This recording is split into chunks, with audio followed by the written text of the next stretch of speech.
Hi everyone, my name's Genevieve Schluter and I am a pet portrait artist, and I wanted to do a short video today to show you a little bit about what I was working on this afternoon. This is a little black poodle or poodle mix that I'm doing for a client, and I got him a good ways of the way done filled in here, and I wanted to just do a little video to show you how I work and give you a little insight on my process and tell you a little bit about myself. This is a client. She's actually a repeat client, and we are doing this little piece for, I believe, a friend of hers who lost this puppy dog.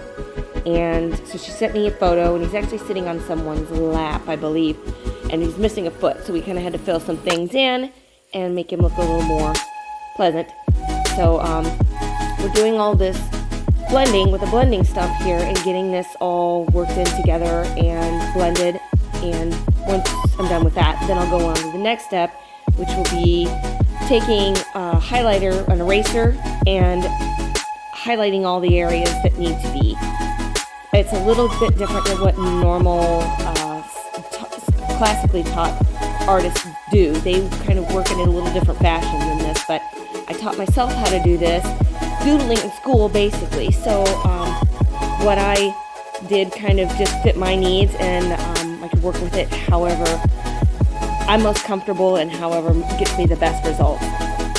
So now that this is all filled in with the blending stump, I've got my little cap eraser. These are the little cap erasers that you put on the end of a pencil that's got the eraser that's worn down. So you can buy them in bulk, which I tend to do, and take a straight razor and cut them in half.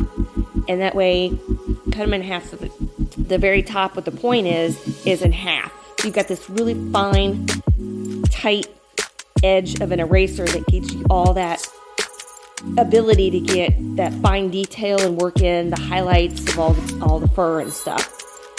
So as I go along here in the process of highlighting, I'll have to go back in and fill back in, because the pencil, once you blend it in, it tends to lose its intensity, so you kind of got to go back over all that, and there's always things that need filled in and touched up as you go.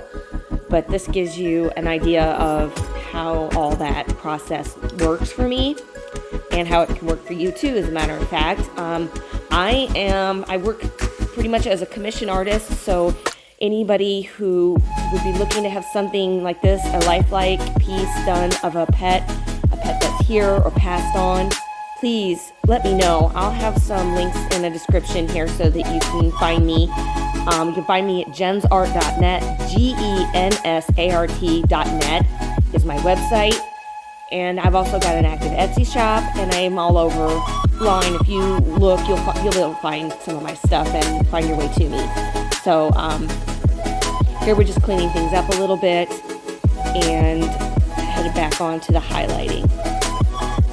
So I started doing this as a child, and it has been my love and my passion, and I've been fortunate enough for the last many years to be able to do this at home with my own fur babies and be able to do what I love. This is my passion. This is my whole world. I love to sketch, and I love to be able to help people give these beautiful gifts. They are so memorable, and people just love to receive them of their pets, and it's usually tears. And you've seen a lot of that online. I mean, anybody who gives you a picture of your pet, here or gone, it's it touches the heartstrings.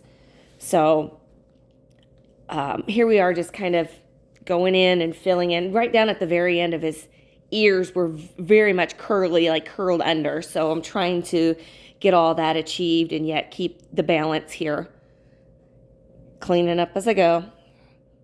Some people will lay down a piece of paper so that they don't mess up on the side that they're working on, but I just find it to be cumbersome, and it gets in the way, and it keeps getting pushed aside. So forget that. I'll just clean as I go. So it's pencil, it erases. So here we got to kind of go in and fill in a little more of the dark. The sketch won't be as dark as the photo was.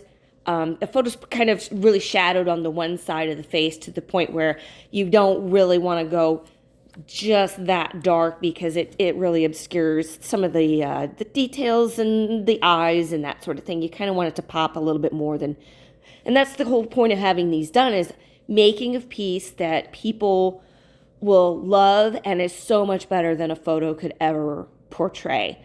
There's a lot of what I can do to kind of enhance beyond what your photo is showing you or what it could ever possibly be. You pull out all the life and light out of the photos, and it translates really well. So